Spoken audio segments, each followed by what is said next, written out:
A while back I was going through my small collection of issues of RPG magazine from the early 90s and a back-page advertisement for a net game caught my eye.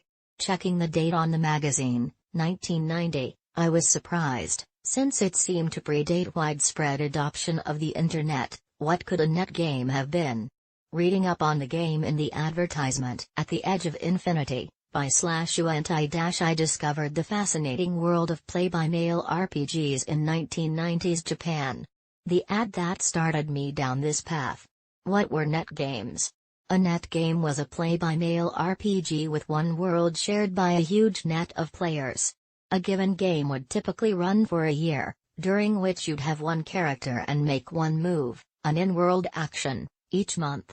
While this may sound like a glacial pace of interaction, it only accounts for official actions. Communication between players allowed for information sharing and coordinated efforts that could form the greater part of the game. To sign up for a net game, you'd write UNTI for a free pamphlet that explained the game's setting, basic rules, and had a character creation form.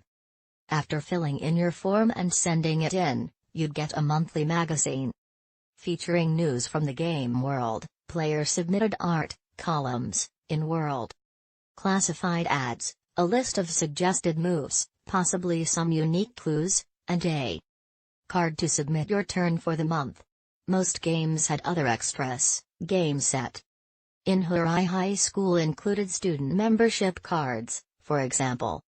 Understanding Net Games, cover art by Hirofumi Nakamura, who often draws adult art these days. His Twitter is probably NSFW. While some moves would be completely specified ahead of time, go to the library and look for a secret door, investigate the abandoned schoolhouse. The main attraction of the game was writing a free description of what you wanted your character to do, similar to what you'd do verbally in a tabletop RPG. The next month you'd get a reaction, a detailed description of what happened to your character written in the style of a short story. If you were lucky, your character would play a major role, though typically one reaction would cover many characters attempting roughly the same thing in the same place.